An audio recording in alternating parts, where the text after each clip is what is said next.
can love you in the dark. It feels like we're all. Hi everyone, welcome back. My name is Stella and this is Stella's Corner. How is everybody doing? I hope everyone is well and and doing great. So last week we talked about inner child and some of the benefits of doing inner child work and how that will help you become a better version, a higher version of yourself. Okay, just a quick recap. What is the inner child, right? And so we said the inner child is a part of you that growing up creates a framework around the experiences that you have with your caregivers, right? This could range from the good, the bad, and the ugly. It doesn't always have to be the bad, but that's part of growing up. As you know, nobody is perfect. We're not perfect. Our parents were not perfect. Our caregivers are not perfect. So there's definitely things that happen to us that are negative, right? And this could be abandonment, it could be neglect, it could be abuse. So as a child growing up, you create habits and patterns that help you during that time as you're growing up, and even as an adult, to be able to function in this world, right?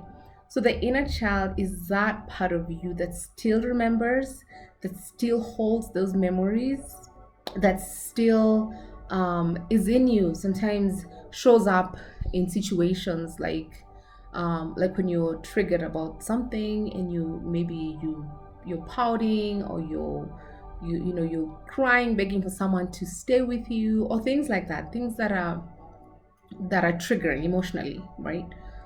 So that's what the inner child is. Okay, the inner child is well and alive in you. It's not a myth, it's not some western thing. It is what it is. We all have a subconscious and a conscious mind, every single human being. And so that inner child is usually in your subconscious. You're not consciously aware that you're acting out of neglect, out of abuse, out of abandonment. Okay, so that's what the inner child is. And so what I'd like to do today is talk about how to connect to that inner child and how to help you heal that part of you. Okay, these are just some of the tips that I use, some of the practices that I use, and what I've trained some of my clients to do.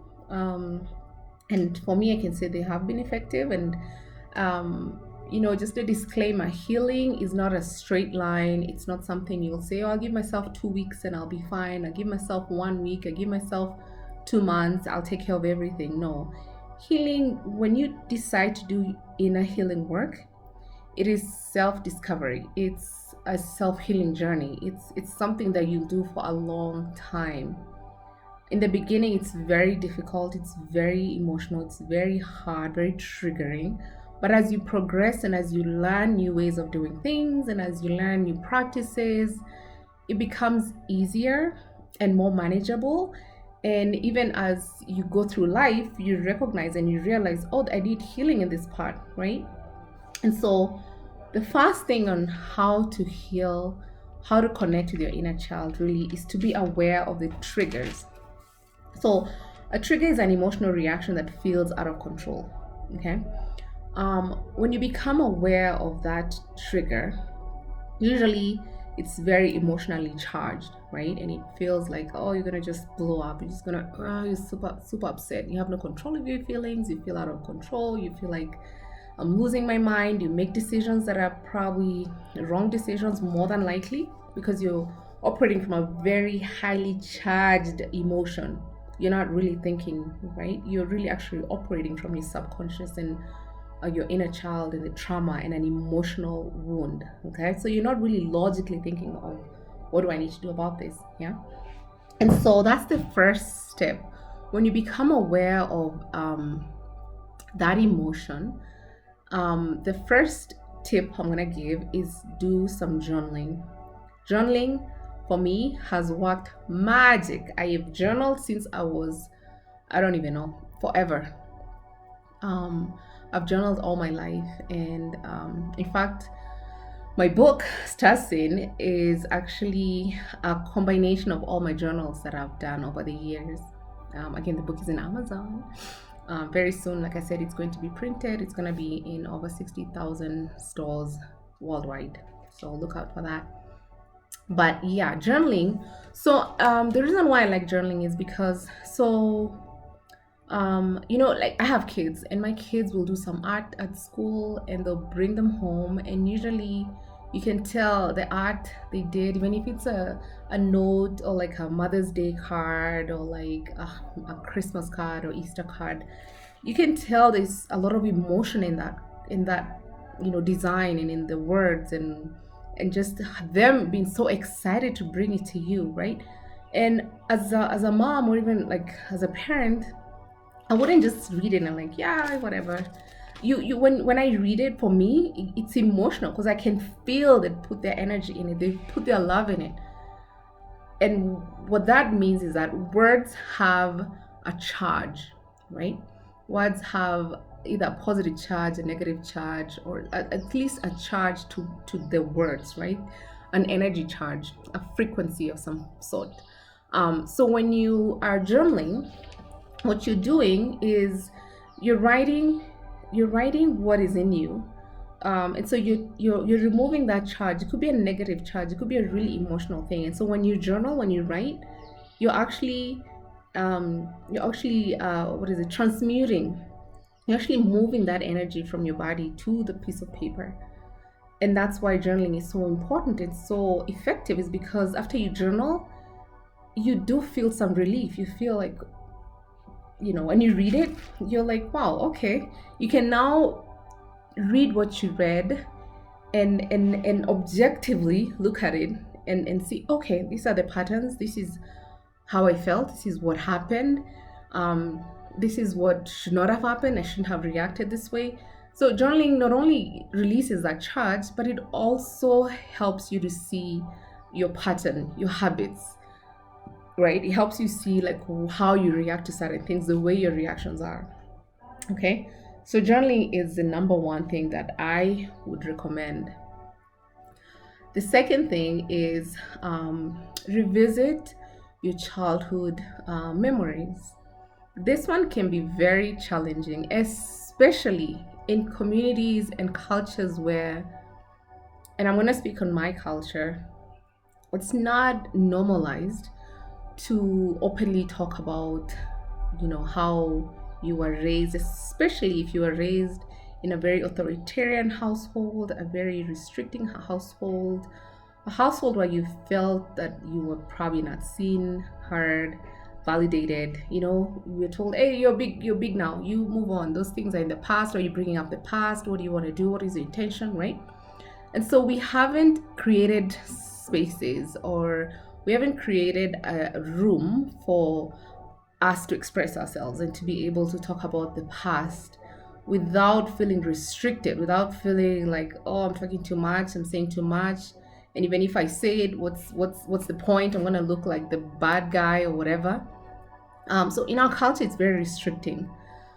And especially also for men haven't been, again, allowed to be emotional about, especially their childhood, their traumas, their wounds, emotional wounds. They haven't really been given that space. They're trained to be, you're a man, you gotta be tough, no feelings, no expressing feelings, you're a man, your ego, whatever. And so it's really difficult for someone who has never really tapped into that part of their childhood to now go back and think, what are the things that I liked growing up as a kid? What are some of the things that brought me joy? Because you never really looked into it. But this is the funny part. You as an adult forgot, okay? Because that's part of the programming. You've been programmed, don't talk about it. We don't do that here. That's not a thing in our culture. But your inner child remembers everything, keeps memory of everything. Again, this is in your subconscious. So when you start digging, and I recommend Do it very gently.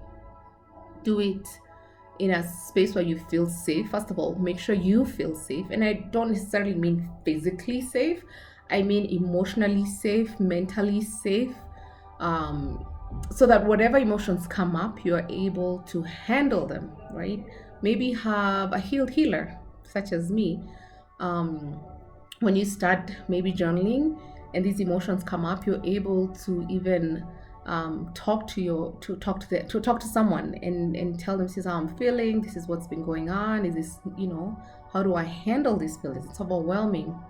So I'd recommend doing it gently and pace yourself. I will put some journal prompts on the description box on how to start that conversation with yourself. Okay. So yeah, so reconnect with your inner child by reflecting on childhood. The next thing you can do about that, once you start reconnecting with that child, start having a dialogue with your inner child. And what I mean by that is you can speak out loud and say, I am safe. I am old enough to do this work. It's okay. I love you. I see you. I connect with you. Just very gentle words that you could have told yourself as a 5-year old, as a 10-year old, as a 12-year old. Yeah.